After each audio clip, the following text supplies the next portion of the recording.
Mic check, 1, 2. Mic check, 1, 2. Good evening, everyone. Welcome to another Sunday night live stream. Tonight is Sunday, November 17th. Jamie, Rhonda, Abdi, Andre, Mrs. Angeles, Edward, A, Nicole, Athena, Canizzo, George, Coffee with Ant, JC, Andre. Nice to see you. Welcome. Good evening. Good evening. How's everyone doing tonight? It's a little cold and I think it's going to be rainy here in Chicago. The Bears lost earlier today, so that's kind of a bummer because we lost to the Packers, but that's okay. Life moves on. Life goes on. Welcome again to another Sunday night live stream. My name is Jerome. I go by Finally Fasting. I have been fasting now, performing rolling fasts now for the last 378 days. That's 54 weeks. That's over 1 year of performing rolling fasts at this point. In the last 378 days, I have probably eaten for only 1/3 of those days. In the last year plus, I have not been using food to cope, to run away from my problems, to hide, to ignore. Doesn't mean that the other third of the time I'm not using food in that way, because there certainly have been days like that. But for the most part, I've been trying really hard to not have food run my life, rule my life. And that's been a very hard thing for me to do as someone who's dealt with an eating disorder, who has dealt with food pretty much taking over my life ever since I was a kid.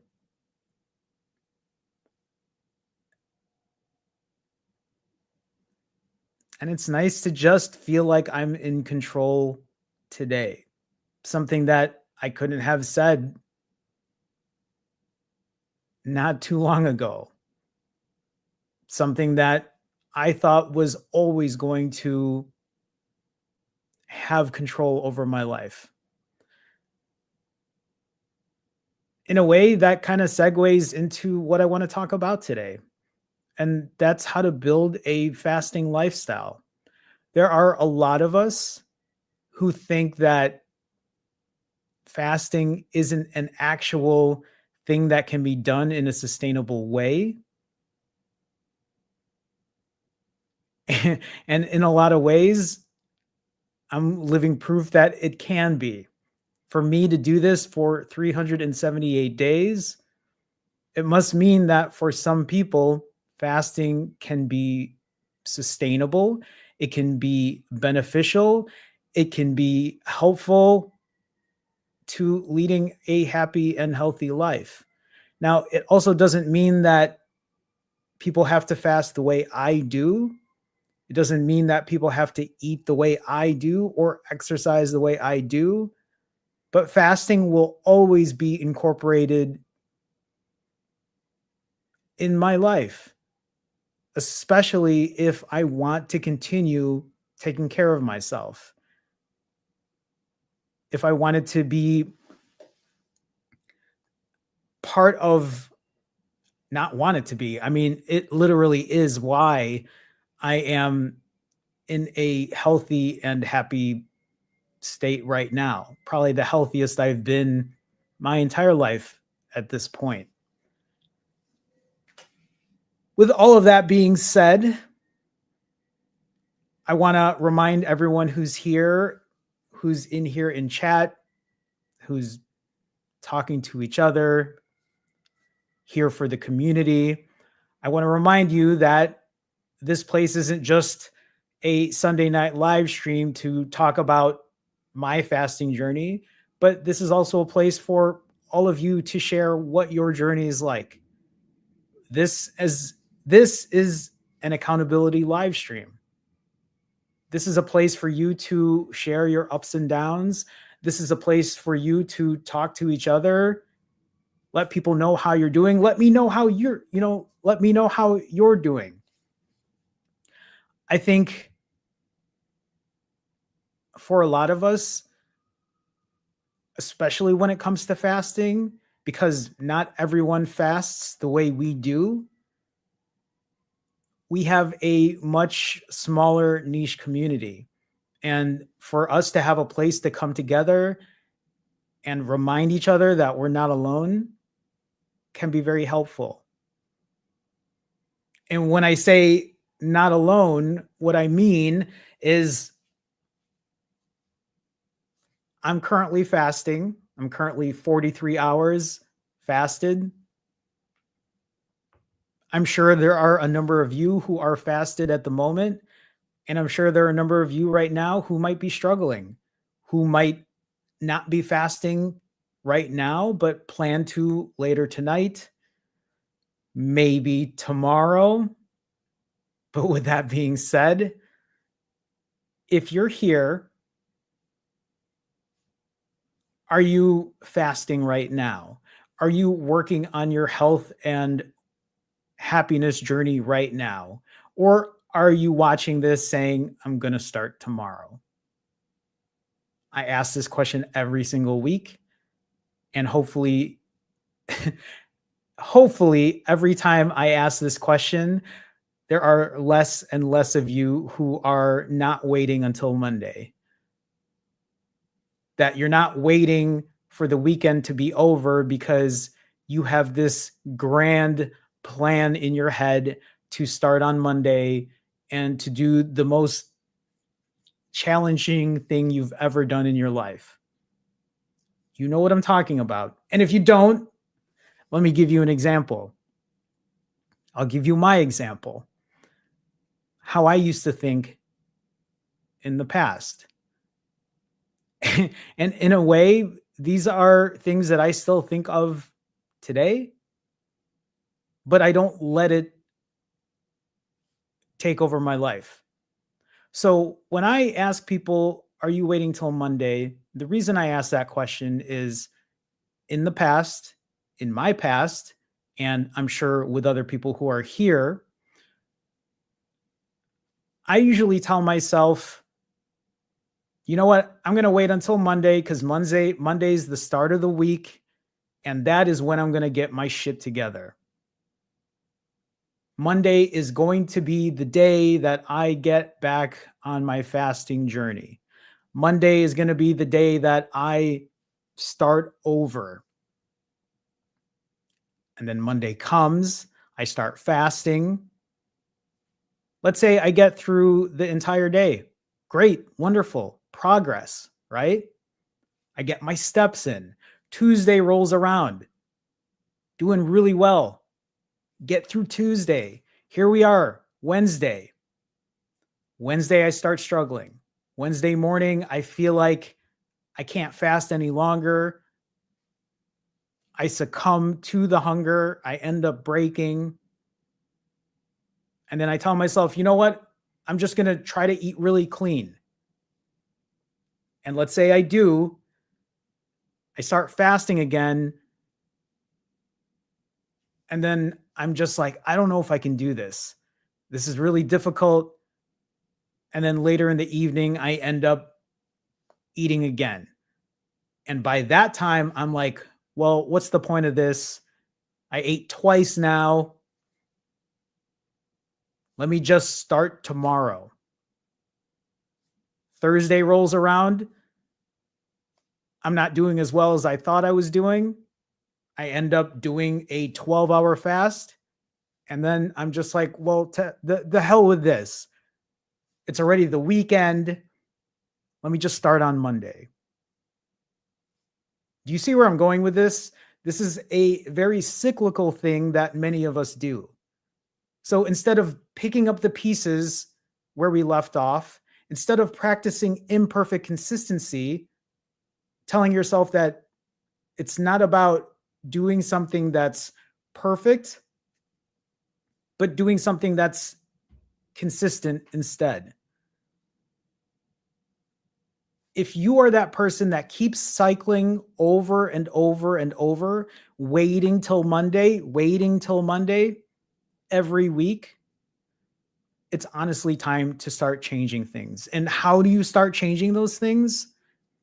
Practicing imperfect consistency, accepting the fact that you're never going to have a perfect fast every single time, that you're never going to eat perfect every single time, that your cardio sessions will never be perfect every single time, and moving on with your life. Accepting the fact that it's okay to overeat every once in a while, accepting the fact that you're going to have a weekend where you're going to be celebrating something and you're probably going to be overeating, or that you might eat back-to-back days in a row, or that your refeed might be longer than usual. Accepting that fact, not feeling guilty about it, not beating yourself up over it, not feeling shameful about it, but instead accepting that fact and moving on. Perfect example. I'm 378 days into my journey. I'm 54 weeks into my journey. Later tonight, after this stream, I'm supposed to be fasting. I'm currently 43 plus hours fasted. My plan is to break tomorrow at 65 hours. What if, by chance, I decide to break tonight because I can't fast any longer? I break my fast. I eat whatever. Let's say I overeat. And then I said, well, that was a waste. I guess I'll start on Monday. Tomorrow will be day one.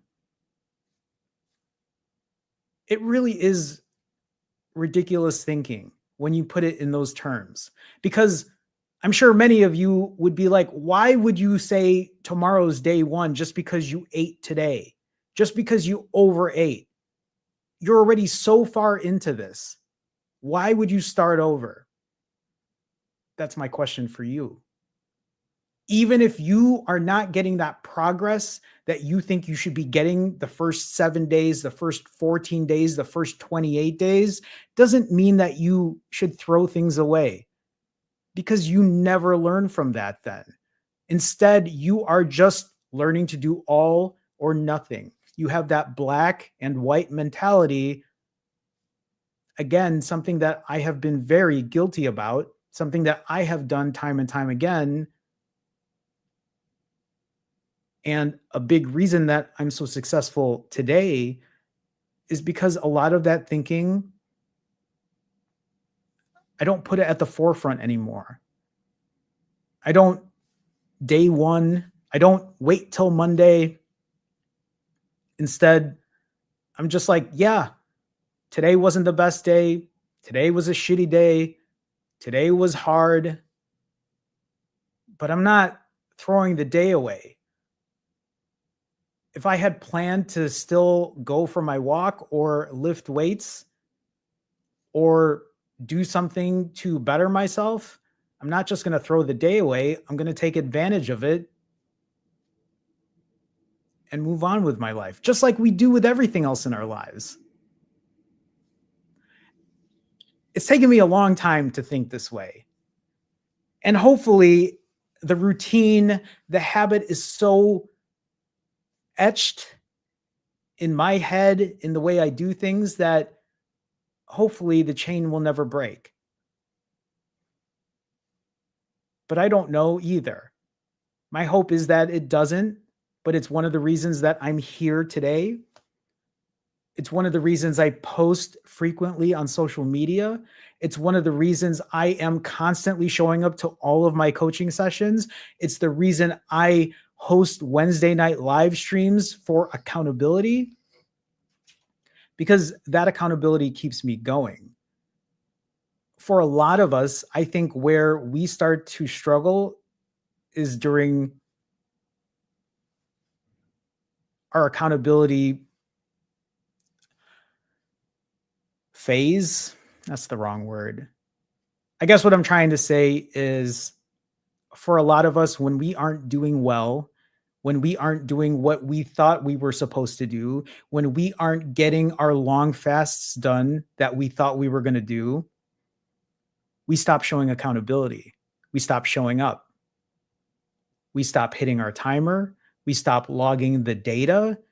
We don't show up to our coaching session. We reschedule our coaching session. We don't talk to our accountability partner. Whatever excuse it might be. That is something that I've learned this time around, is that I can't do that. I can no longer make excuses. Sunday night, live stream. Wednesday night, live stream. Post on social media. Yes. Publish. Weigh on the scale every day. Yes. Log my data every single time. Yes. Even if I gain 10 pounds, 15 pounds, 20 pounds. Hit my timer every single time, whether it's a 72-hour fast or a 12-hour fast. I hit my timer every single time. No exceptions. No exceptions. Wanda. Hi, Wanda. With a $10 super chat. Wanda, thank you so much for the support. I appreciate you as always. Very nice to see you here. Wanda is sharing her accountability. Wanda says, I'm 28 hours into a 65-hour fast. Congrats, Wanda. I'm sure you will get that 65 hours down. Please let us know. Keep us posted. I'm staying on track, and that's what it's all about. And here's the thing, too. If Wanda doesn't get to 65, I'm not saying you're not going to get to 65, Wanda. I'm just sharing with other people in here. If you tell yourself you're going to do a 65-hour fast and you only make it 28 hours, 43 hours, 57 hours, there's nothing wrong with that. You can't make it that long? That's fine. You break your fast, you refeed. What do you do after that? Do you throw the day away? Do you say, well, I'm just going to eat everything in this refrigerator and I am not going to do anything else after that, and I'm going to start tomorrow? No, it doesn't have to be that way. If you want to eat everything in the refrigerator, I mean, honestly, that's your choice. Probably not my suggestion, because those are the things that should be coming into your head after you decide to break a fast that you didn't intend to break. Is, how can I take advantage of this? Okay, I didn't fast as long as I intended to, but maybe I can make more mindful choices. Maybe I can make sure this refeed is going to be very short. Maybe I can take advantage of the calories I'm eating and hit the gym and lift heavy. Maybe I can add an extra 20 minutes to my walk. Maybe I'll make sure I sleep early tonight and get quality sleep. There are so many things that we can do for ourselves to keep bettering ourselves instead of saying, fuck this, I don't want to deal with this. I'm just going to eat everything and lay on this couch and watch TV until I just fall asleep because that will help me ignore my issues, feeling overwhelmed, give me that temporary high. When you and I both know that it does you no good. Wanda, thank you for the $10 super chat. I appreciate your support.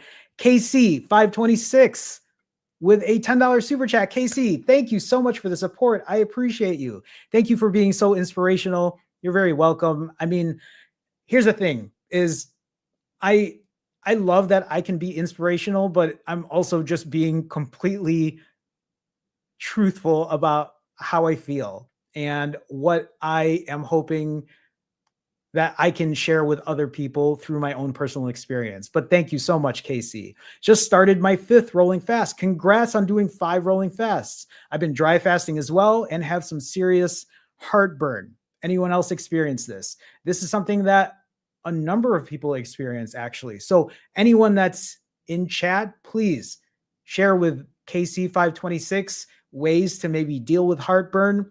Casey, I wish I could share that with you, but it's not something that I have issues with. So I'm sure there are other people that might be helpful with that. Thank you, Finally Fasting Fam. Yes, thank you, Finally Fasting Fam. Thank you for helping Casey out. Thank you for the support. I appreciate you.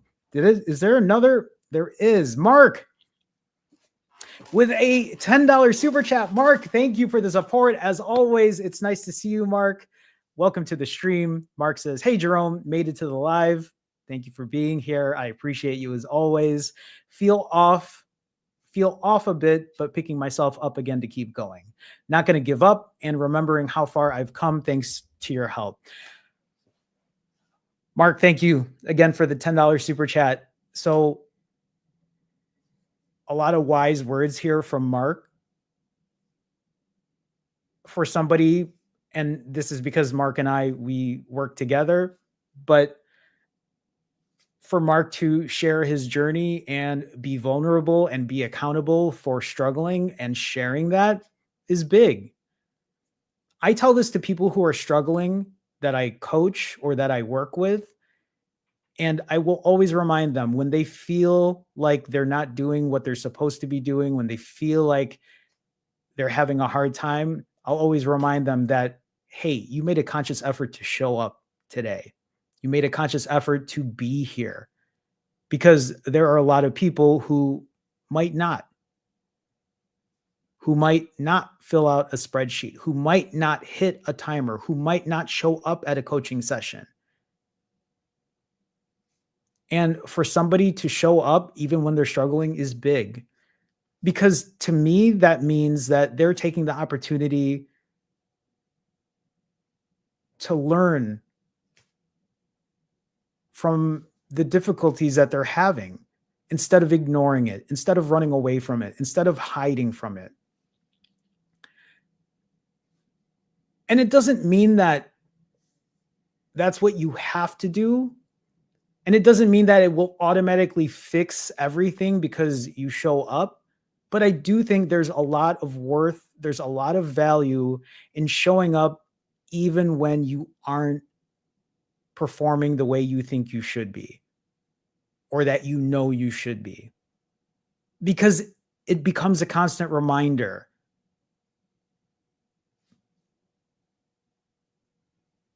that you're here, that it matters to you, that you want to get yourself back up, just like Mark is saying. There's a lot of worth when it comes to that. It means you're not giving up.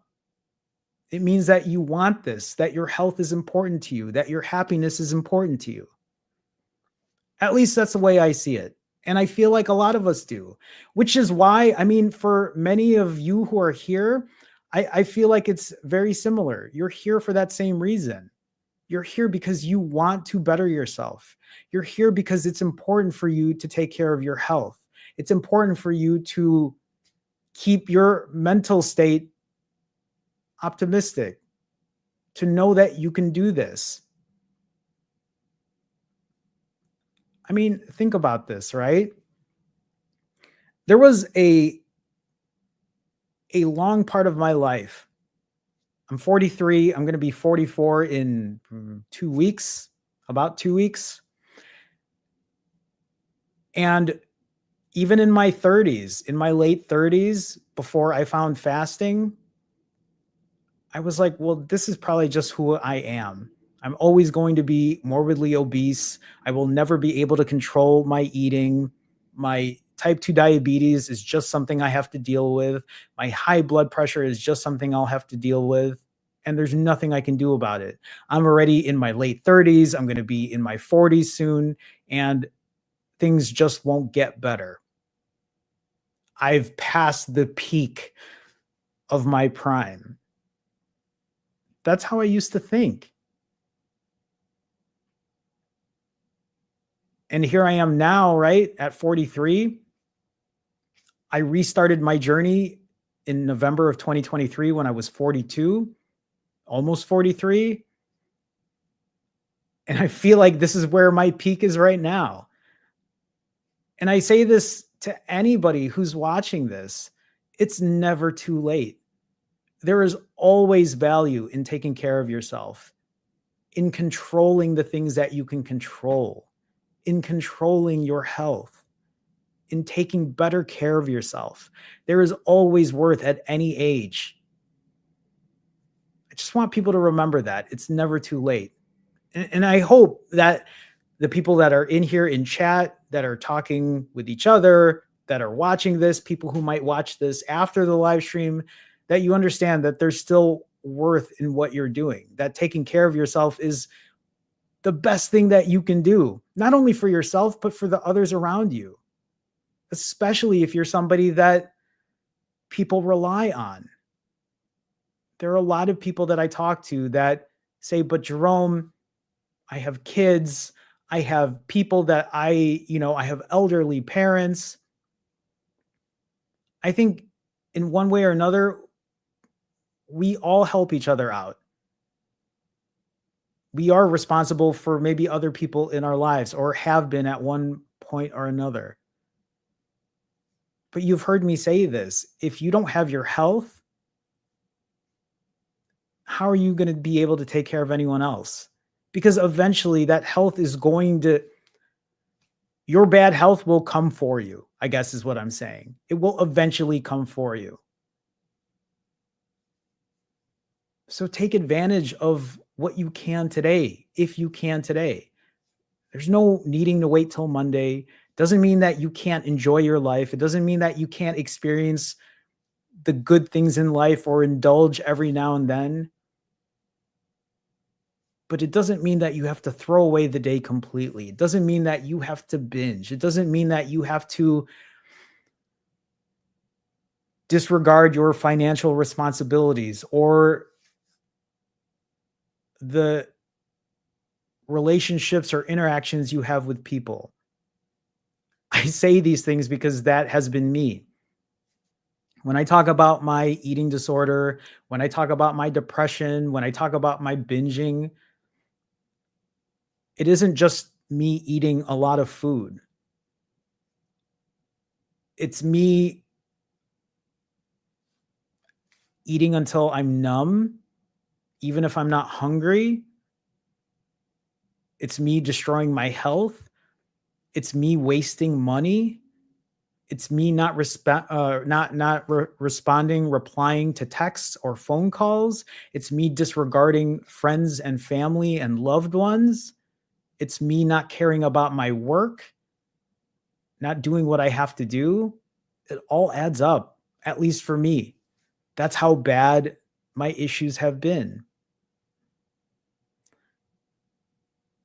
You have control over this. You get to make that decision.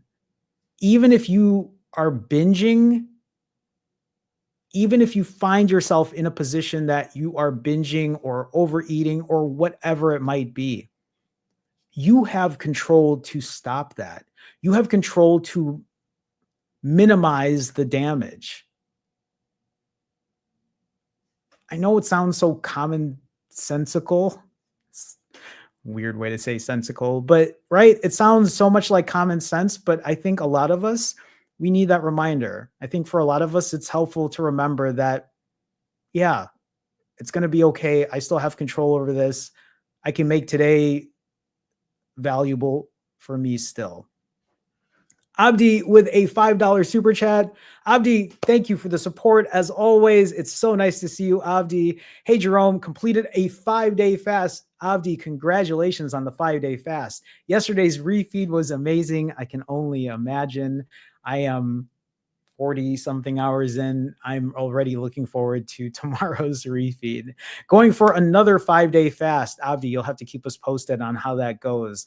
Good luck to you on another 5-day fast. Thanks for your weekly motivational live stream. You're very welcome, Abdi. Thank you for the support. As always, it's always so good to see you. Thank you so much. I appreciate you. Okay. Let's get into some nerdy stats, everyone. Yeah? Does that sound okay?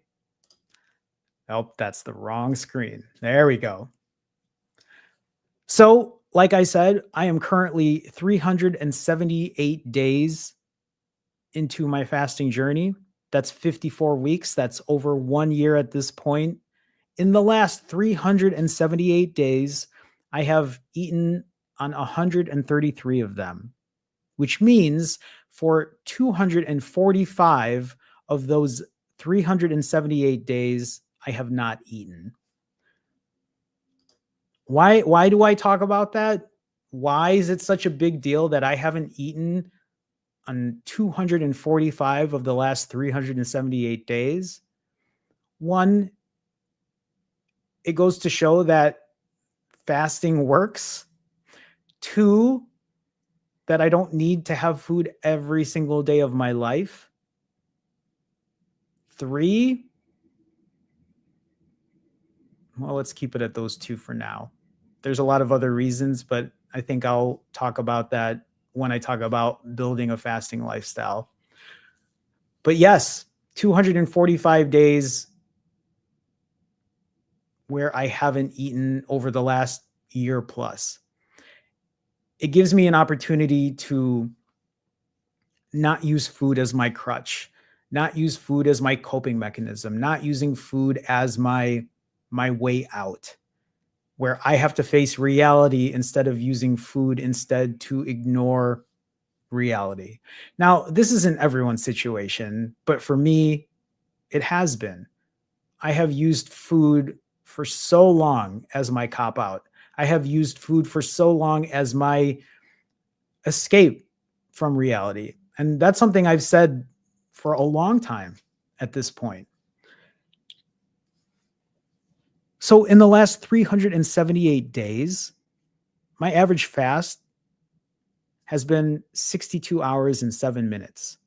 So literally a 2.5 day fast on average for the last 378 days, for the last year plus, with an average refeed of 5 hours and 41 minutes.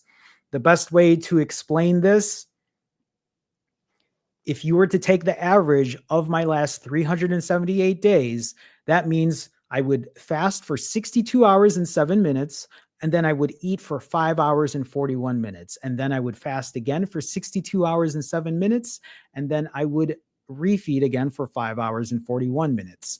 Fast for 62 hours, refeed for 6 hours. Fast for 62 hours, refeed for 6 hours. That's what I've been doing now for the last year plus. That number changes over time. That number used to be a lot higher at the very beginning when I was doing 90 plus hour fasts. That number is a lot less the last couple months, doing shorter 62 or even shorter 45-hour fasts at this point.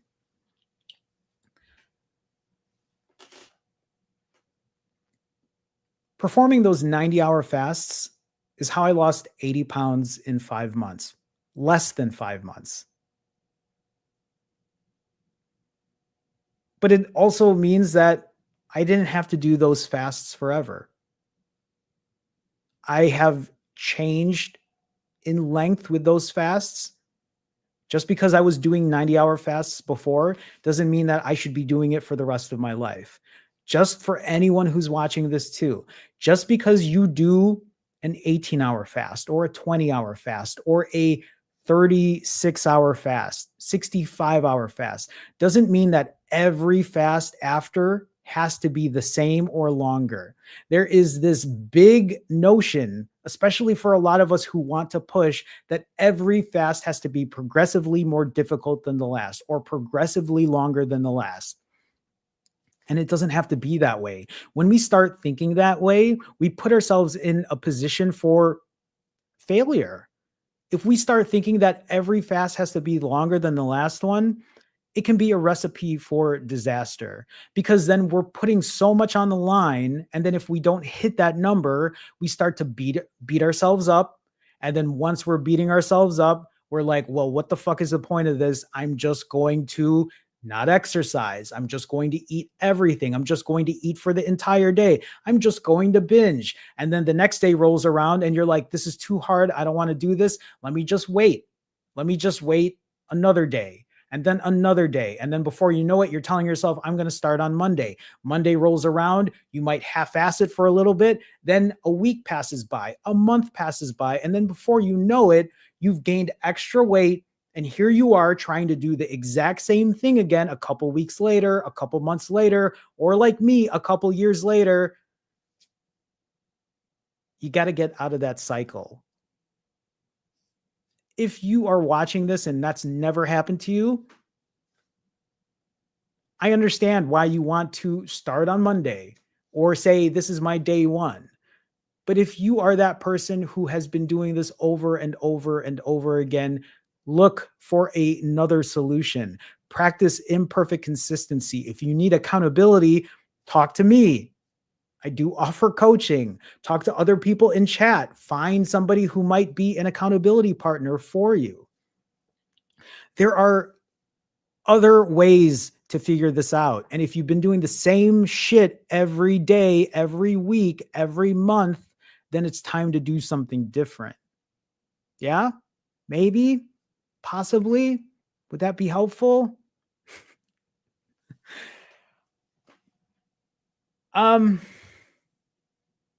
I want to remind people, I lost this weight through fasting. Obviously, I've done other things, but at the heart of this, I lost this weight through fasting. I don't take any kind of diet pills, although I don't think that's really a thing anymore. That's just probably my old age showing when diet pills was a big thing back then, I think in the 90s. I have never had any type of injections, not Ozempic, not semaglutide, I can't remember the other names. I have never had weight loss surgery. All of this has just been done through fasting. And this is coming from somebody who's tried everything in the past. Fasting has really been the eye opener for me to know that I can go an entire day without eating and be okay. To know that I don't have to calorie restrict and then feel super hungry because I'm only eating 1,200 calories, 1,500 calories. Instead, it's easier for me to just turn a switch on and off and say, I'm fasting or I'm not fasting. I've also done this in a more casual way. And by casual, I mean, I don't put these huge restrictions on me when I fast and refeed, meaning that when I refeed, I give myself the opportunity to eat whatever I want during that refeeding time. It doesn't mean that I will. It doesn't mean that I'm going to binge, but I give myself no restriction. So there's no certain amount of carbs that I can only eat. There's not a certain number of calories that I can only consume. And that's not to say that I'm not trying to be better about that today because I certainly am. Today, I am trying to hit specific macro goals. I'm trying to have at least X amount of protein, X amount of dietary fiber. I'm trying to maybe keep my calories in a certain range. But for the most part, when I started this out, no restrictions whatsoever. The only reason that I put restrictions on today is because I'm comfortable with doing that today. My mindset has changed from what it used to be back then.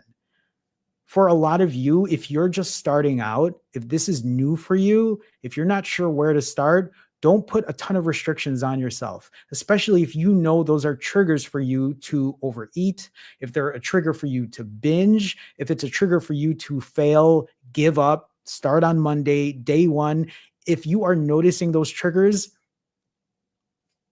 take a step back, lessen those restrictions, because that might be what's actually holding you back.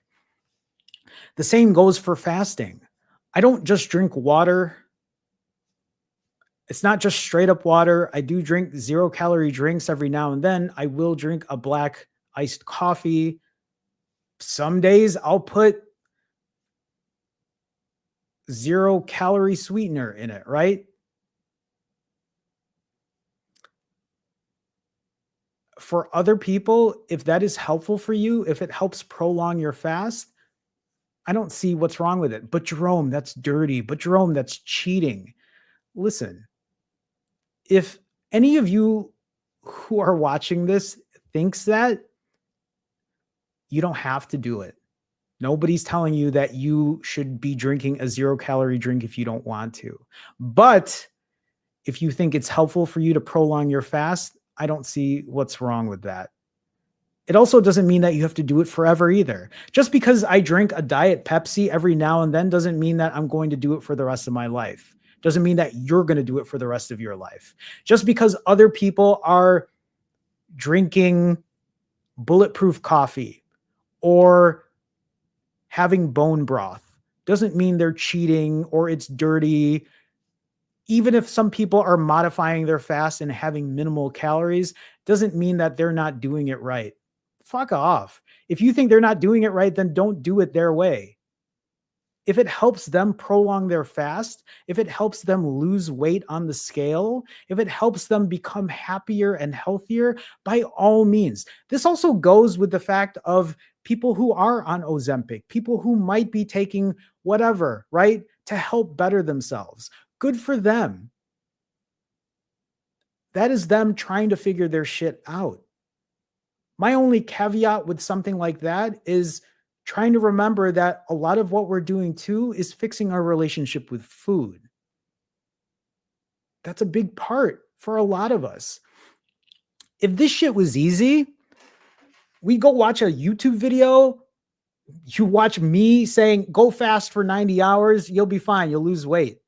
But you and I know it doesn't work that way. It isn't just fast, you'll lose the weight, go on your merry way. Because we wouldn't be in this situation if it was that easy. I'm not saying that there aren't some people that could easily do it that way, but I think there's a reason that you're here right now.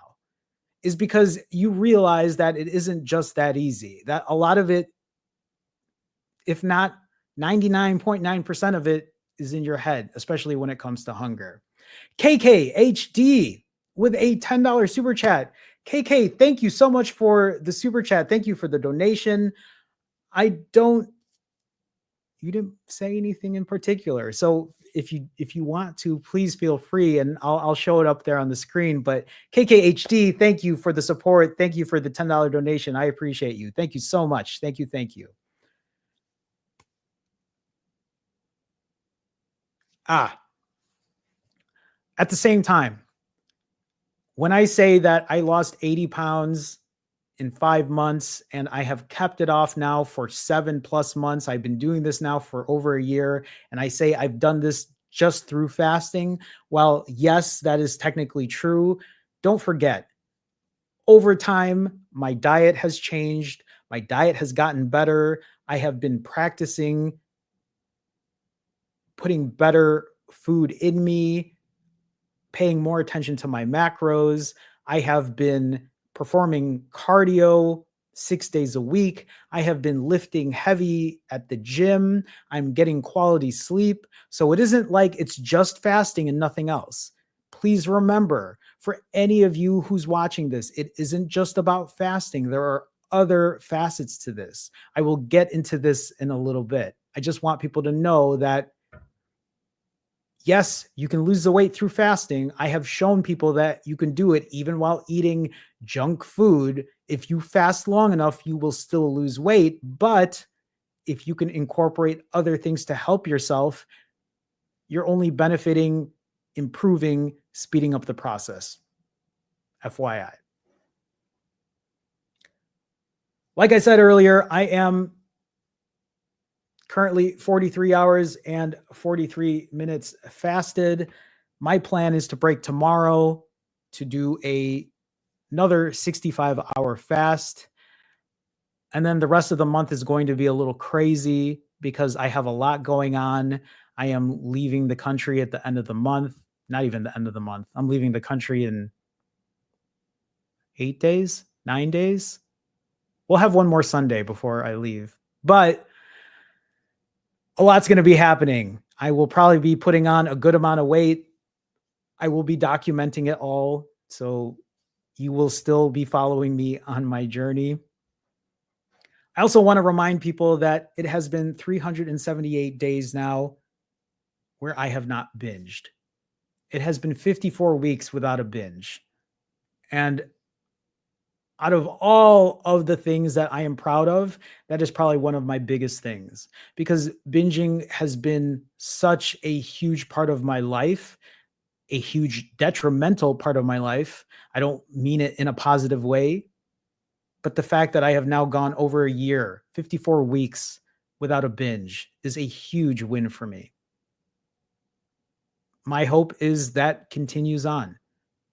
And if it doesn't, and I binge and I fuck up, you will all be first to know. Well, I'll be the first one to know, but you will all know because accountability is very important to me. But the reason that I'm where I'm at today is because I have been practicing imperfect consistency. So before I get into building a fasting lifestyle, I want to share some nerd stats with you all. This is what imperfect consistency looks like, okay? If you notice here at the beginning of my journey, November 2023, at the top left, you'll see where I started, right around 220 pounds. And you will see a huge drop. This is when I was very focused, very determined, where I didn't want anyone or anything to get in my way. This is where I literally did 90 plus hour fasts back to back to back to back. And it's how I lost 80 pounds in less than 5 months. And then you'll notice a big spike after that huge drop. That spike there was vacation, where I ended up gaining 20-ish pounds. And then instead of doing 90-hour fasts, I started to incorporate 65-hour fasts. And then sure enough, the weight started to drop and drop and drop again, even though I wasn't doing 90-hour fasts. That first drop was 90-hour fasts alone, and that was it. The second drop was 65-hour fasts. Then you'll see it jump up again, drop down, and that was a mix of 65 and 42-hour fasts. And then this more recent chart at the very end, this is more 42-hour fasts. And you'll see the weight start to increase because I have changed fasting durations over time. And then I've also realized that, hey, I might not be ready to do consistent 42-hour fasts. So I started throwing 65s back in there. And you'll notice the weight starting to drop down again.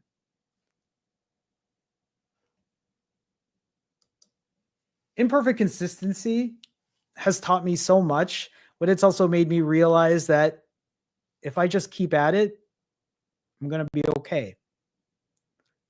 I'm going to find myself swinging in weight every now and then. Sometimes it'll swing up. Sometimes I will get progression and have it trend down. But I am never just going to stay at the exact same weight all day, every day. And there's nothing wrong with that. I'm going to be eventually eating all day, going on vacation, doing something special, and that weight is going to fluctuate. But here's another really interesting, nerdy chart to show you. This, and I'll get myself out of this screen here. This is a chart of where my weight has been for the last 378 days. The top here says distribution of weight, but this is pretty much a chart or bar graph of where my weight has fallen for the last 378 days. And you'll see this is, again, imperfect consistency because the majority of my weight has somewhere landed around 140 to 150 pounds. That's where the majority of this has gone. Right? This isn't a perfect graph, but it also shows that you are going to go up and down when it comes to weight, and there's nothing wrong with that. There are so many of us that still get into our heads after a refeed when we gain 3, 4, 5 pounds. I just shared last week, after I refed, I gained 8 pounds. Did I throw the day away? No, I didn't. Yeah, I gained 8 pounds after a refeed. And then you know what? After doing a 48-hour fast or a 65-hour fast, the majority of that weight dropped. Most of the time, you're holding excess water, you're holding waste. You're not putting on 8 pounds of fat. And at the same time, if I gained 8 pounds and then I lost, let's say, 6 pounds 48 hours later, it also doesn't mean I lost 6 pounds of fat. We're so obsessed with the number on the scale. I get it. I've been there. I still get that way sometimes when I look at the scale. But for the most part, I look at it as a data point and I move on. If anything, it's more interesting than anything else. You can see it here. You'll see all those dots on this graph up and down and up and down, and it's because of my refeeds. But you'll know it. You'll know, or you'll see that it continues to downtrend every single time. Because I trust the process. That process is important for me. I have been logging this data forever at this point, that I know that when I gain 4, 6, 8 pounds on a refeed, if I gain 15, 20 pounds after a 6-day or 10-day vacation, I also know that it will eventually drop. As long as I get back into my fasting protocol, as long as I find consistency in what I'm doing. It's taken a long time for me to learn that. That's why I keep shoving it down everyone's throats every week, because I want to remind you that it's going to be okay as long as you trust the process, as long as you practice imperfect consistency, as long as you show up and be accountable. That's where it really counts. Okay, I want to do fit check. If you're not familiar with what fit check is, it's where I show you physically where I'm at, physique wise. Even if I gain 10 pounds, 20 pounds, you know what's going to suck is when I go on vacation and I come back, I can almost guarantee you I'm going to be up 20 pounds. I mean, I know it'll also go down, but I'm not looking forward to doing fit check on that day. But fit check is where I get up here and I show you what I look like physically. And I do this for accountability. I do this because I think it's important for me to share with you when I feel like I'm looking lean or when I feel like I'm looking bloated. Because at the end of the day, it's reality. That's just how our lives are. You are going to go up and down in weight, and there's not much you can do about that. Before I even get there, I want to take a second and remind people that I have been overweight. I have been obese. I have been morbidly obese my entire life, as a child, as a teenager, and as a full grown adult. I used to wear size extra large or double XL shirts. I used to have a 38 size waist, 40 size waist. Currently, I'm wearing a boys extra large or youth extra large shirt. I wear boys pants size 14 or 16, depending on what I'm wearing for the day or how bloated I feel for the day. So just a reminder. So let's do fit check. If you're curious about, but Jerome, why are you wearing boys' clothes? That's also because I'm short. I'm 5'3" or 160 centimeters. I believe that's what it is. So let's do this. Okay, so again, size. This is an extra large boys youth shirt. These are I forget. These are 14s, I think, for shorts. But right. Side shot. This is also me 43 hours fasted, by the way. So I am feeling a little more lean at this point. Front shot. Side shot.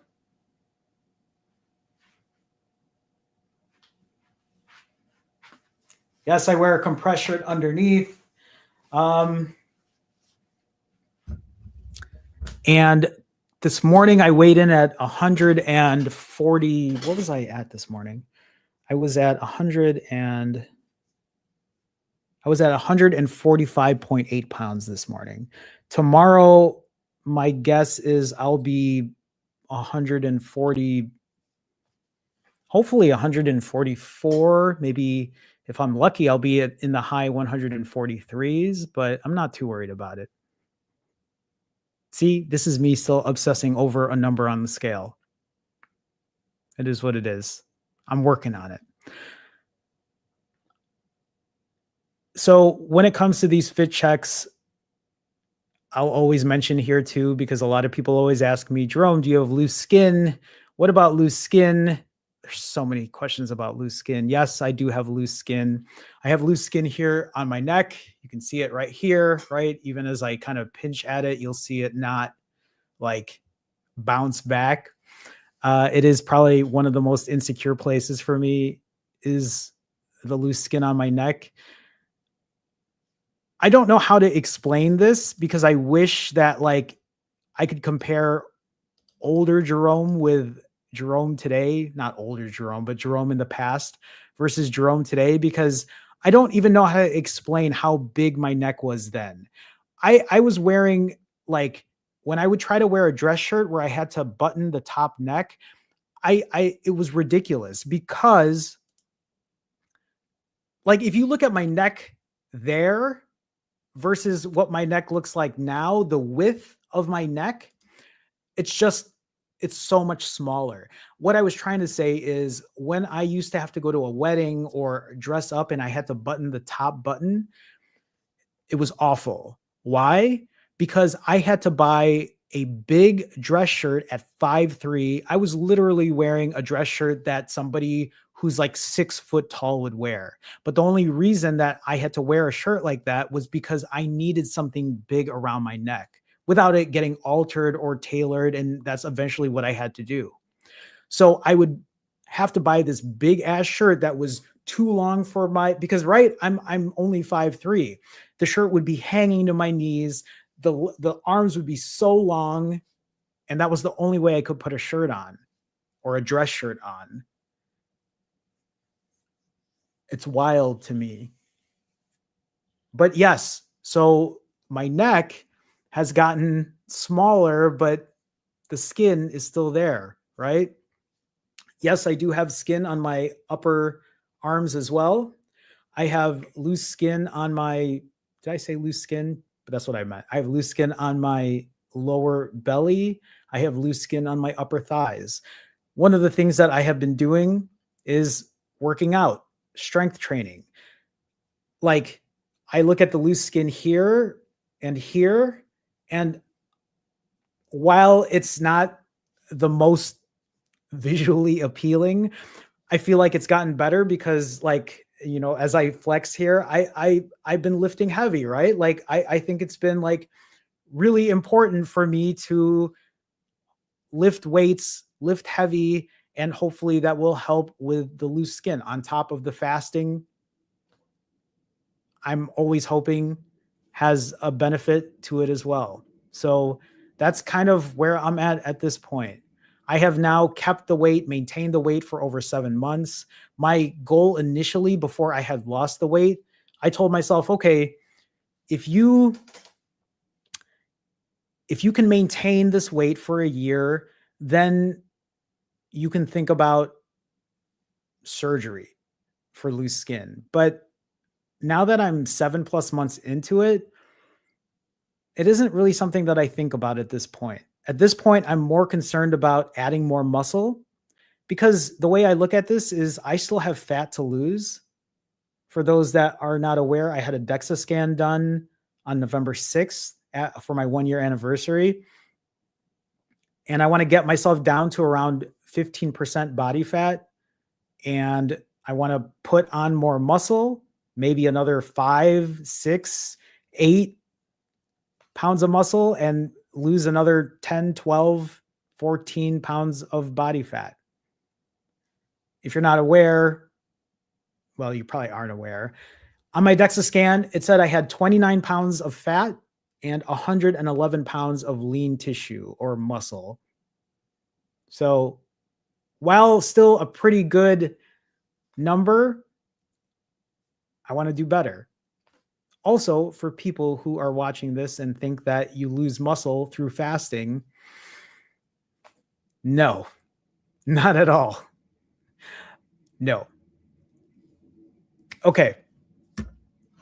I want to go ahead and I want to talk about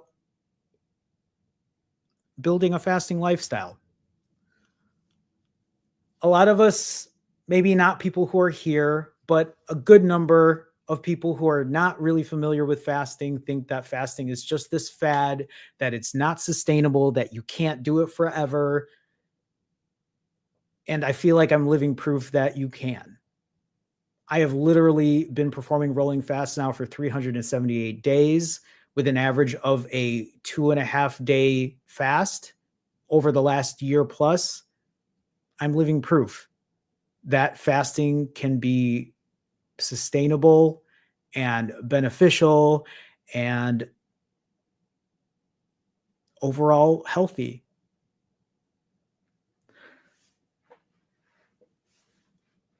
There's also this misconception that just because somebody is incorporating fasting into their lifestyle, that somebody is fasting in general, doesn't mean that every single person is doing crazy long fasts.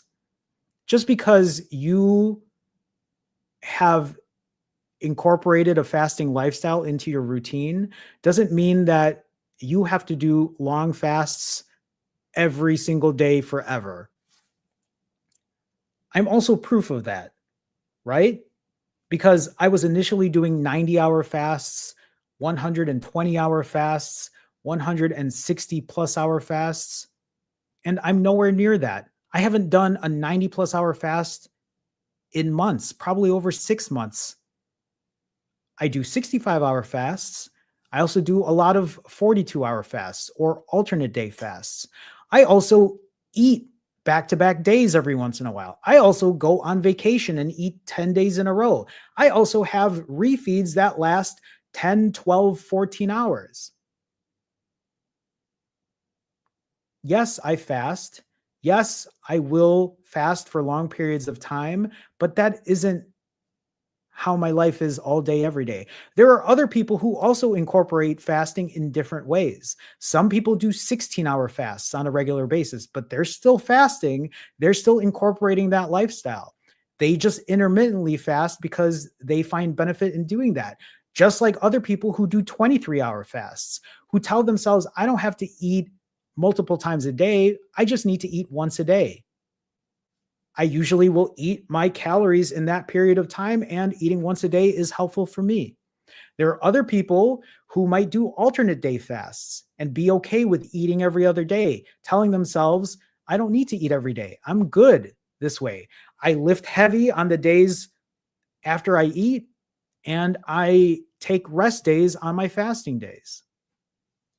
There are other people who might just eat normal 5 days a week and then 2 days fast. There are other people who might eat normal 7 days a week, but once a month they perform a prolonged fast. There are some people like me who just mix the shit up and figure out what to do on a day to day basis based on what is happening in their lives. Just like I have a vacation coming up, just like I'm about to watch or go to a Bulls game later before I leave, just because I'm gonna have an all day refeed coming up actually this Wednesday. Where was I going with this? I guess I'm just trying to say that my fasting, that's what I meant to say, is that my fasting routine is always changing, and I'm learning every day from it. And that it doesn't have to be this rigid, structured type deal. Yes, fasting is a lifestyle. Fasting will always be part of what I do. Fasting will always be my base or foundation. But I don't fast crazy amounts of time. I don't put myself in a situation where I feel weak and I can't work out. If you don't believe me, I literally have 378 days worth of content that you can watch, seeing me live my life, being okay, being 43 hours fasted and 44 hours fasted, doing this live stream, no issues. I went for a 5-mile walk this morning. I went to lift weights and lifted heavy this morning while I'm on a 40 something hour fast, and I'm fine.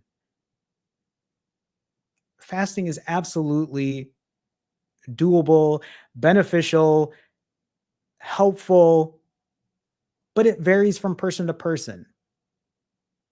Just because I fast for this long doesn't mean that you have to. Sometimes people tell me, Jerome, but so are you saying I should do a 90-hour fast? Is that what you're saying I should do? No, I'm not saying that's what you should do. But Jerome, you lost all that weight doing 90-hour fast. Yes, I did, but I was also eating 6,000 calories. Are you going to eat 6,000 calories? Should you eat 6,000 calories? No, not if you're forcing that food down, not if that satiates you. You have to work the numbers out. You have to figure out what those numbers look like for you. Not to mention, right? If you're watching this and you're like, but I could do 90-hour fasts and that will make me lose weight. I have all this extra fat on me. I'm so overweight, 90-hour fasts will work. Okay, then yes, sure. But you have to remember, for a lot of us, there aren't let me just be straight up with you. Me doing 90-hour fast for 5 months in a row is not an easy thing to do. It is not something that everyone can do. So I want you to understand that while you can give yourself a goal of doing 90-hour fasts back to back to back, you're also going to have to face the fact that there might be a day where a 90-hour fast might be a 23 or a 36 or a 65, and there's nothing wrong with that. There is nothing wrong with that. My journey is my journey. Your journey is your journey. It's about figuring out what works and what doesn't. The thing about fasting too is, for me, I look at fasting as time away from food. I look at fasting as time to heal my body from all the shit I just ate on my fast on my last refeed. Fasting gives me time to focus.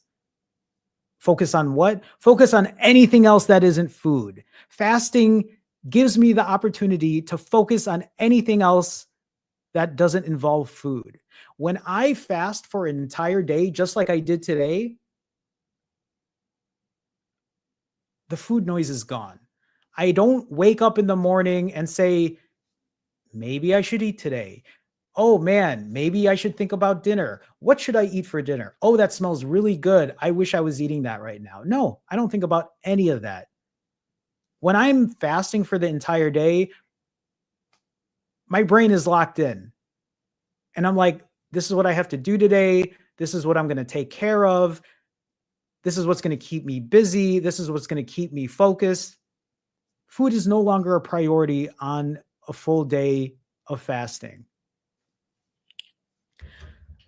This question that I ask a lot of people, if you and I have worked together before, if I have coached you before, you've probably had me ask you this question, and I'll share this with all of you right now. Think about you fasting right now. Maybe you are fasting right now. Maybe you're trying to make it through the night. Maybe your plan is to fast tomorrow, and ask yourself this tomorrow. If you do not eat, for example, if you're fasting tonight, ask yourself this.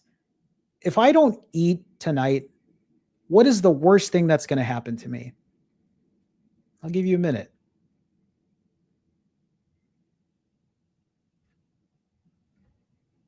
Have you thought about it? What's the worst thing that's going to happen to you? Nothing. Nothing's going to happen to you. You're going to be hungry? Okay. What else is going to happen? Nothing.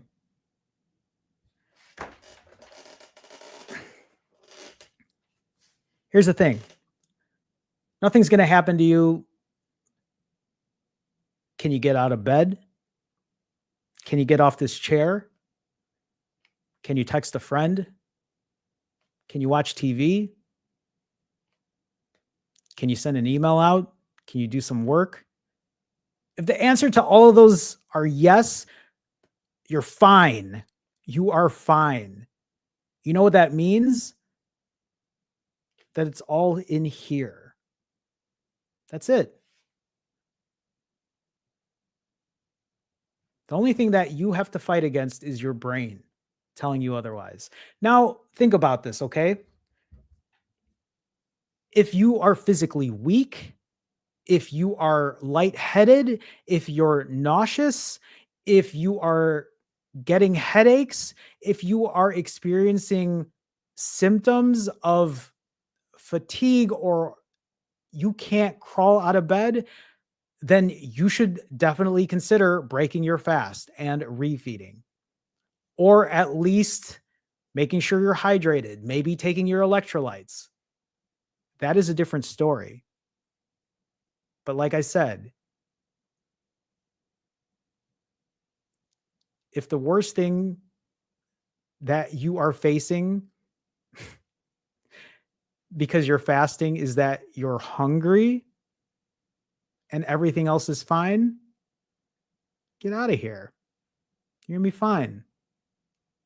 I know this varies from person to person. This also varies from those who, right? Like, there are a lot of people I work with who are either going through their cycle or are having PMS, and the hormones are a completely different story. Those are other outliers there too. And there's a different approach to that. But for a lot of us, in most of those scenarios, you're going to be fine. It's just a different way to look at it. So, just something to think about, something to chew on. That's the wrong choice of words to chew on. We're talking about fasting here. Andre with a $10 super chat. Andre, thank you so much for the support. As always, Andre, it's so great to see you. How are you doing? Hopefully you're well. J-Man, your weight training is really noticeable and is probably a good stress reliever. Thank you for noticing, for one. I am really working hard right now to get as much muscle as I can. And yes, you're right. It is an awesome stress reliever. It is a great way to break up the monotony of the day. And honestly, at this point, strength training is fun. Learning how to do new exercises, learning how to have proper form, learning to better my balance. It's great. Keep up the gun show, brother. Andre, thank you so much for the support. I appreciate you so much. Thank you for the support. Thank you for being here every week. It's always so nice to see you. It is here's the thing, everyone. I am really getting into strength training because I want to show people that you can gain muscle and have a good physique while you're fasting. And I want to continue to prove that. And I want to be able to do that by even knocking off more body fat off me. That's my goal for year number 2.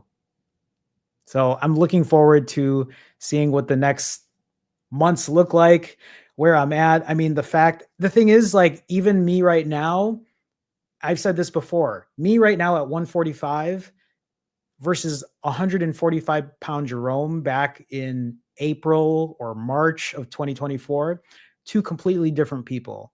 My body composition has changed so much over time. And I do notice it because I notice it in the shirts that I wear. I notice that my shoulders are broader. I notice that my waist is getting smaller. I notice that some shirts that are super tight to button up, they're tight only here at the chest, but they're so loose at the stomach. And it wasn't like that 6 months ago. That's also a reminder for all of you who are watching this that it doesn't matter what the scale says, because you could be recompositioning your body. You might be gaining muscle, losing body fat, but the scale isn't really changing much. And let's be real, that's what makes more of a difference, is how you look in your clothes versus what the scale says. I'm sure 99% of people would rather look good in a really good form-fitting shirt or dress or pants or whatever versus what the scale says, and think you still look frumpy in whatever it is that you're wearing. Just a reminder for all of you out there.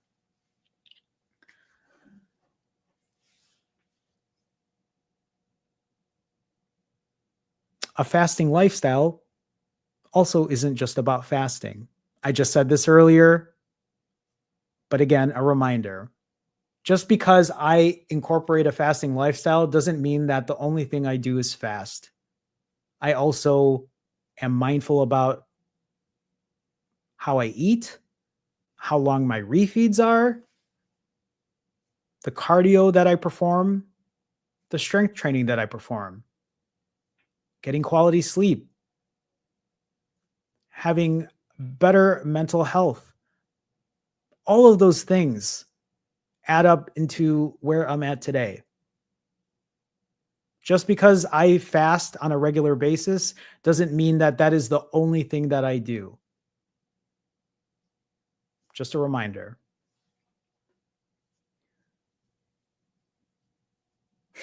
Okay, this note here, I'm going to say this because maybe you might agree with me, maybe you might not. But my opinion on a lot of this, especially with how I've been, is so many of us are obsessed with food. So many of us think that we have to eat multiple times a day. that you're crazy if you don't eat 3 meals a day, or at least 2 meals, or if you're not eating 5 small meals a day. We're surrounded by food all day, every day. Must I remind many of you that this is not how we evolved as humans? Thousands of years ago, people didn't have refrigerators. People hunted and gathered for their food.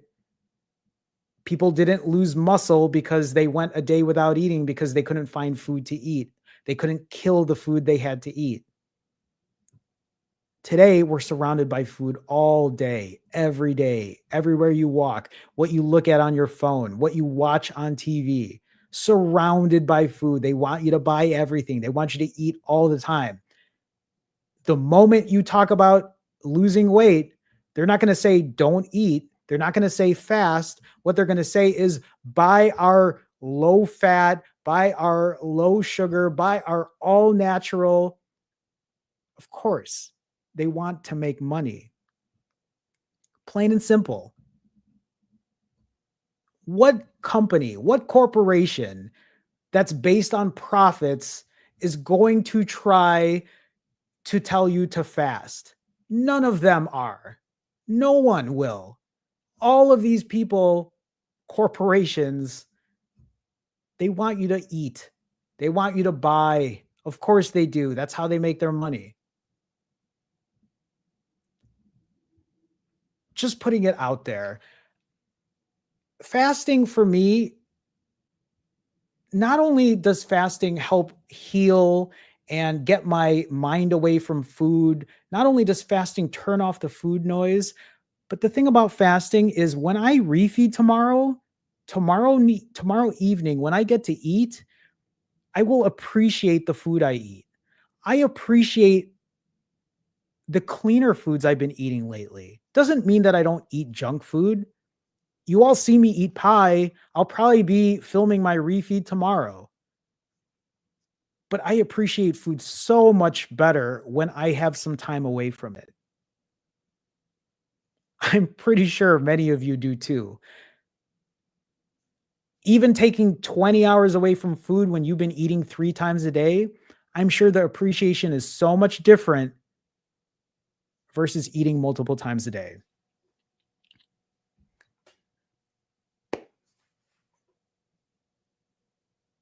That's kind of how you build a fasting lifestyle, or at least that's how I build and incorporate mine. At this time, I'll do Q&A. If there are any people that have questions, please feel free to ask them now. I will answer as many as I can, time permitting. While you ask those questions, I do want to let people know that, yes, I do offer coaching. The link is right here. You can also find this link in the description.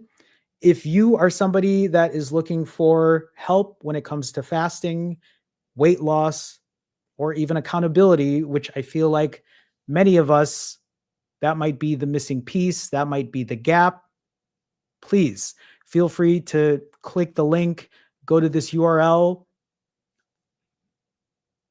and let's have a discussion. When it comes to what I do, the way I work with it, it's very similar to what I'm doing here, except on a one-on-one basis. We put a plan together, we put a strategy together, we talk about any kind of hurdles that might be happening, we talk about any bumps in the road, talk about diet and nutrition, talk about exercise, talk about your sleep, talk about triggers, talk about emotional parts when it comes to that. Some people might not need that, but for me, my eating, my out of control habits, my binge eating, it's all interconnected with my life. Sometimes it's nice to just be able to vent and kind of put it out on the table. So if that's something that you might be interested in, please take a look at the link in the description. No obligation, obviously. I'm just trying to help at this point.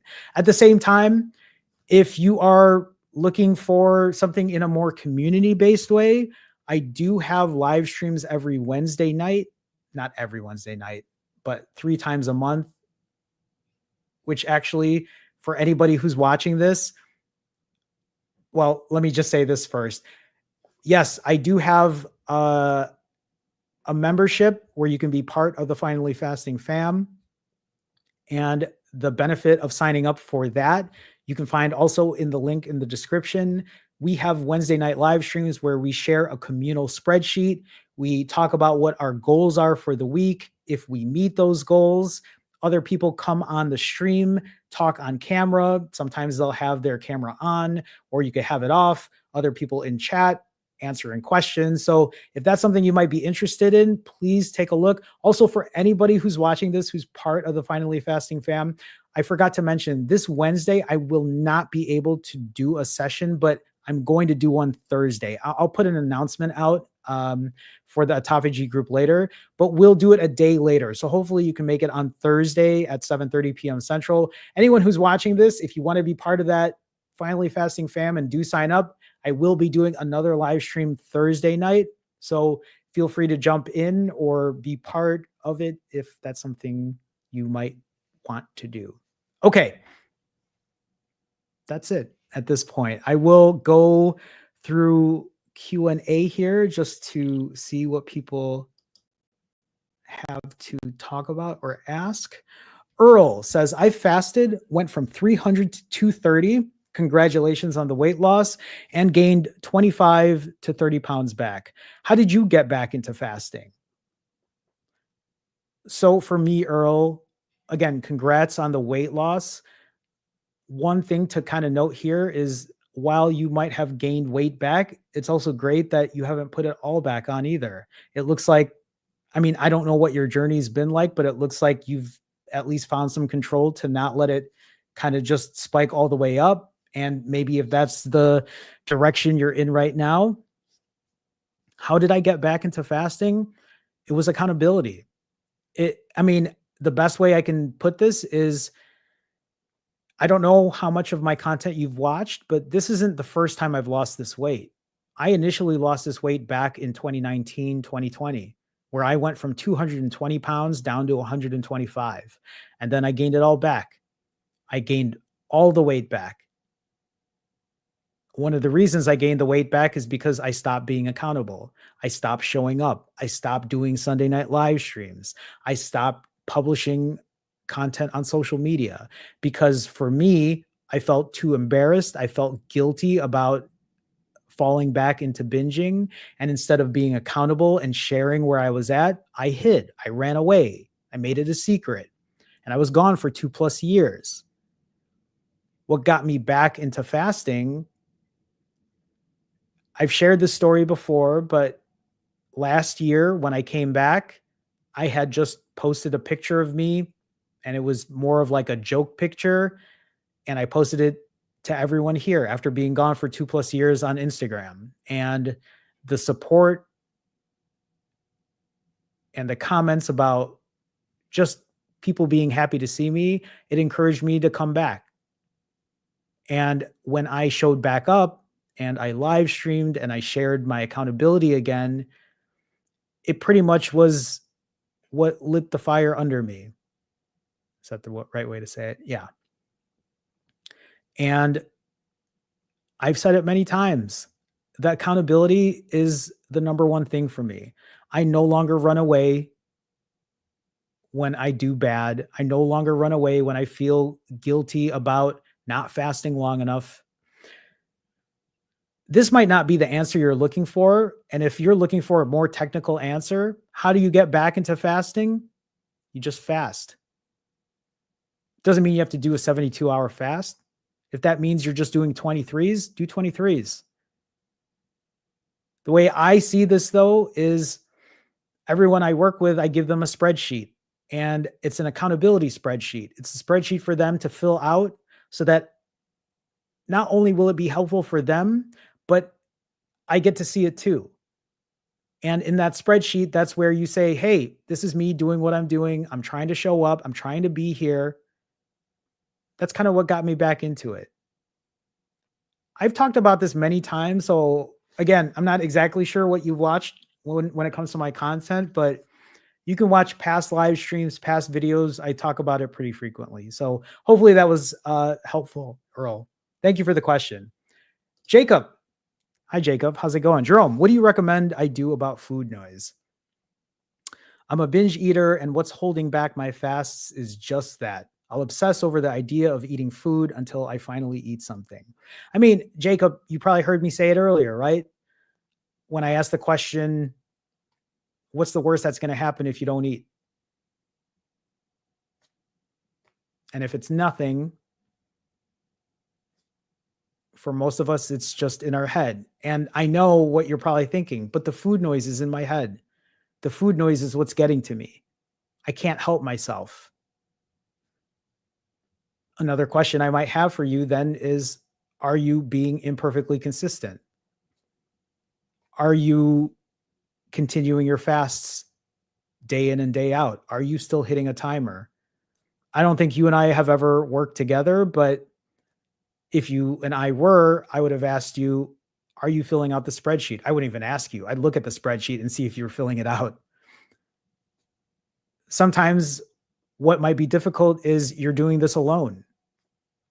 Technically, you're here, which is helpful, but sometimes having a conversation, showing accountability with other people can be helpful. So, not saying that you need it, but if coaching might be helpful for you, maybe something to think about, especially if you feel like you've tried everything else.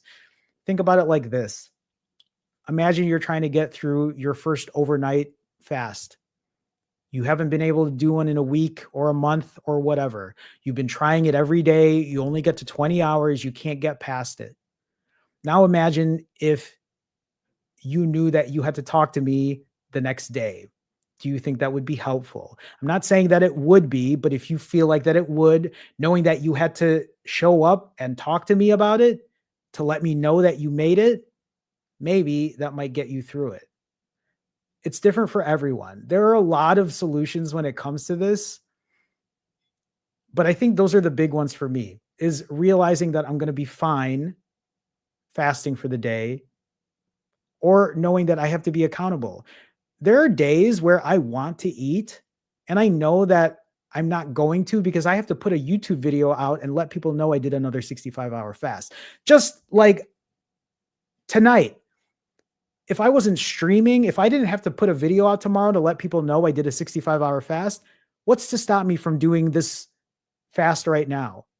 I would just stop the fast. I say this all the time. If social media ceased to exist today, if for whatever reason YouTube went away, Instagram went away, TikTok, Facebook went away, I have no one to hold me accountable. I've lost that accountability.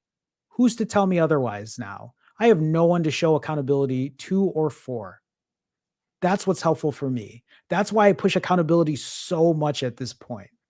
So hopefully that was helpful, Jacob. Thank you for the question. George, hi, George. Jerome, how much should I be eating? I'm 6'1", 193 pounds, and extremely, very, very hungry. I don't know what's going on. So, George, you can look at this in a couple ways. How much you should be eating, I would look into maybe filling out a TDEE calculator.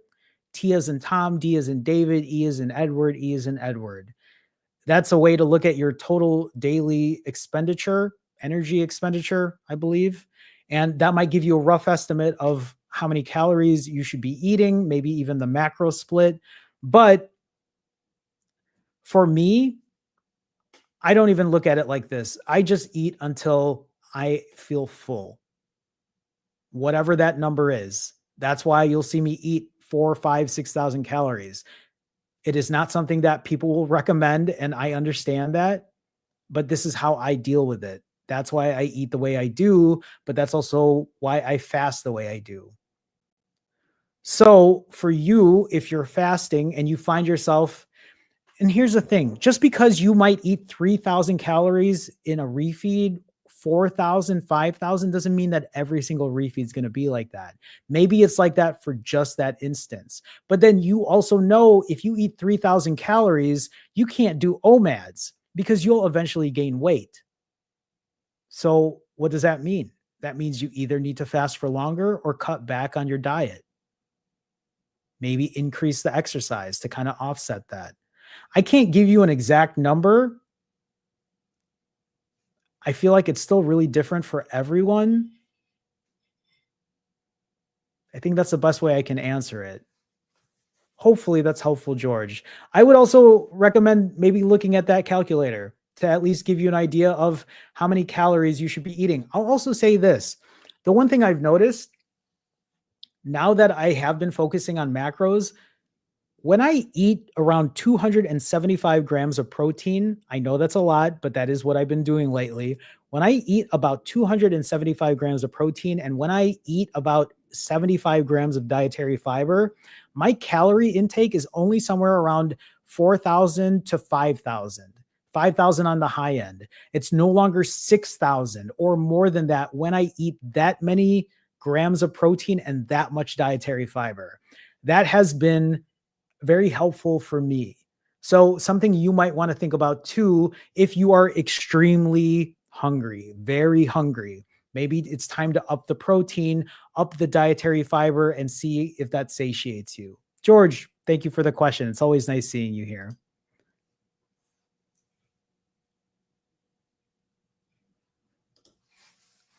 Yiska, did I say that right, Yiska? So is the overall goal to switch up your fasting lengths and days to keep your body from acclimating to at one spot and lowering your BMR to compensate? That's not my overall goal. The only way that I would do something like that is if I was lowering my calorie deficit every day. By that, I mean if I was cutting calories every day, if I was eating every day and I was only eating, let's say 1,500, 1,400 calories a day, I wouldn't let that go for too long because your body will then get acclimated. Your metabolism will drop if you are cutting your calories that way on a day-to-day basis. That's where you'll probably either need to calorie cycle, carb cycle something if you are eating every single day. Fasting wise, doesn't happen the same way. I change my fasting lengths and the way or the volume of food that I eat because it's more based on what's happening in my life. I'm also trying to still lower my body fat and gain muscle. So for me, it's really important that I eat a lot of protein the day before I start lifting weights, although I just eat a lot of protein at this point.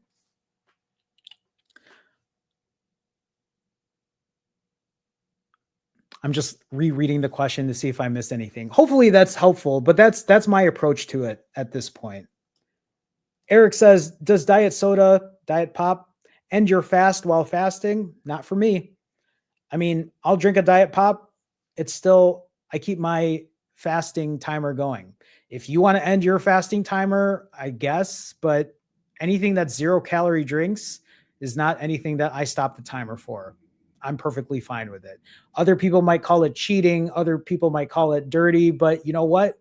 I lost 80 pounds in 5 months drinking Diet Pepsi, drinking a LaCroix, drinking black iced coffee, drinking unsweetened tea. So take it for what that is. Thanks for the question, Eric. Hi, Lynn. Lynn asks, did you eat the same kind of foods that you do today when you were a binge eater? No, not even close. The things I ate as a binge eater, completely full of fat and sugar, and 99.9% of the time was processed. 99.9% of the time was takeout or picking up at a restaurant or having it delivery or Grubhub. You look like you enjoy the foods you eat now. I do a lot. If you're curious about what my refeeds used to look like before, you can watch my refeeds back in 2020. That's when I first started trying to eat better. But before that, when I first started fasting, I was literally eating from fast food place to fast food place to fast food place, junk food to junk food to junk food. I was still losing weight though, because I was fasting for a long period of time. I've told this to people before, but me eating vegetables the way I eat vegetables now, that only started happening when I was around 40 years old. I have literally been eating shit food for almost my entire life, which shouldn't be surprising given the fact that I became a type 2 diabetic back in 2003, back when I was 22 years old. So, yes, my food has changed over time. My diet has changed over time. Honestly, the last 378 days, my diet has changed dramatically. Even me counting protein and dietary fiber is not something I used to do before. Now I do it because I'm trying to gain muscle and I'm trying to like maximize how much muscle I can put on. I'm trying to maximize my health overall, which is something I would have never said before. Before it was just about losing weight. Now I feel like I'm in a optimizing phase, if you will. Lynn, thank you for the question. Oh, Mark says here, something new I learned this week. The Japanese phrase harahachi bu means eat until you're 80% full. It's a Confucian teaching that originated in Okinawa where people use to control their eating habits. It said that it takes 20 minutes for your brain to catch up with your stomach. This I've heard. That's why they always say every time you eat, give yourself time after. This is something that's very hard for me to do, for the stomach to send signals to your brain that you're full. Probably what it means to be satiated. That's a great point to bring up though. So I appreciate you bringing that up. That is something I have to continue learning for myself. I am the type of person that will eat and eat and eat and give myself no time to eat in between or to wait in between. But to be fair, my refeeds can be 3 hours, 2 hours, and by then I've already put down 4, 5, 6,000 calories. So it is still something really, really good to share. So thank you for sharing that, Mark. You're welcome, Jacob. You're welcome, George. Yiska, you're very welcome. Jacob says, I've noticed the majority of diet pop that have 0 calories are the darker colored ones. Not sure why that is. Just an observation. I mean, Diet Sprite or Diet 7 Up or Sprite Zero or whatever. I mean, those are clear. But I do know Diet Mountain Dew. Well, Diet Mountain Dew is green. So maybe that one doesn't count, but it is more on the clear side. I know Diet Ginger Ale isn't, well, that's also a little dark. But usually that's because those have juice in it, like a little bit of juice, which is why it ends up being like 10 calories or something like that. So, okay. I think that's it for tonight. Before I go, wait, Mark says here, I'm the same way, Jerome. Binge eating for years of my life definitely made my body not know what it means to be truly satiated. Still working on it as well. And that's how I see it for a lot of us, right? We're at this point where for many of us, it isn't just, hey, I'm binging or I'm completely healthy. And I think a lot of us keep seeing things in this black or white mentality, and trying to find the in between is the real part here. I think so many of us are used to this all or nothing type thinking. And it just takes time to figure out what that really is for us, is how to figure out the in between. And then once we start getting our mind in that way or in that method or in that type of thinking, I think that's when the changes really start to happen, because we're so used to doing the all or nothing that we're either binging or eating super healthy that we forget what to do in the middle, that it's okay to do the imperfect consistency in the middle. So, it is a good point to bring up. Yeah, George says TDEE says you're supposed to eat 2,500 calories for maintenance or 2,600. And that's the thing, George, try it out. If you feel like you're still gaining weight from it, lower that. Or if 2,600 calories satiates you, fast for longer if you're still gaining weight. I mean, you're going to have to play around with it, right? You've probably heard me talking about weight loss levers. And it's like I say all the time, my fasting lever is pretty cranked up. My diet lever, still not the best. So that means that I either have to continue fasting longer, keeping this lever up, or I have to crank the diet lever up and control this better so I don't have to fast for as long. it's going to take trial and error. It's going to take some time for you to figure that out, but you have to keep us posted. Carlita,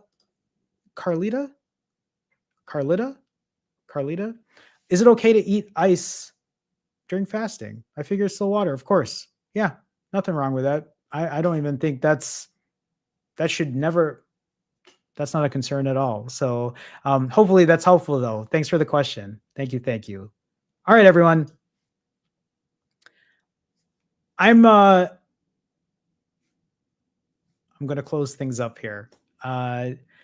Before I go, just like I say every week, remember, as you are on your journey, as you're figuring a lot of this out, please remember that the weight on the scale doesn't define you. The weight, the number isn't the be all end all. That is not what matters at the end of the day. For a lot of us, we are valuing our worth based on what the scale says, and you and I know that's bullshit. Yes, you might feel better at a certain weight if it's at a certain number, but it does not define who you are as a person, and it never should. The number is just a number that's going to change over time. You've seen it happen with me. It will happen with you too. Continue to respect yourself, accept yourself, and love yourself for who you are today. As corny, as cheesy, as cliche as that might sound, I mean that, because that's something that I have to continue telling myself, is that I am still worth something no matter what the weight on the scale says. Before I go, please remember, you are not alone on your journey. I'm 44 hours fasted, almost 45. My plan is to do a 65-hour fast, and tomorrow refeed. Next week is going to be crazy. I'm going to a Bulls game. I'm going to be breaking with liquor, most likely. I know we're pre-gaming beforehand. Another day, I'm eating the entire day. I'm doing an all-day refeed. My mom's birthday is coming up, and we're going out to eat, and that's going to be the start of my food vacation. And then the day after my mom's birthday, I'm flying out to leave the country for about 2 weeks. But we'll talk about that next Sunday before I go. So just an FYI for anyone that's not. So like, I'm about to have some crazy shit happen. I don't know what my weight's going to be at. I don't know how things are going to go. I don't know how much food I'm going to eat. I don't know how long my refeeds are going to be. But you know, the one thing that isn't going to change is that I'm going to be accountable for it all. I will show up for it all. My plan is to actually record every single thing I eat during my time away from the country, even on my mom's birthday when I start my fasting vacation or food vacation or whatever you want to call it, because I want to show that accountability. I want to show what the weight on the scale says, because I want people to remember the scale might move up 10 pounds, 15 pounds, 20 pounds, maybe 25 pounds, who knows? But at the end of the day, that number is going to go back down, just like it has every single time I have been doing this. All right, everyone, that's it from me. I want to thank everybody again for coming by today. Thank you for being kind to each other in the stream, in chat. Thank you for helping each other answer questions. I will go through all the chat later on, just like I do every single stream. Thank you so much for the super chats. I appreciate it. Thank you to my Finally Fasting fam members, people who are part of the autophagy group, people who are part of the OMAD group. I appreciate the support more than you know. Until then, I will probably have another video out, and we'll do this next Sunday as well. And I think that's it from me. So with that being said, bye everyone. Have a good one. Take care. See you soon.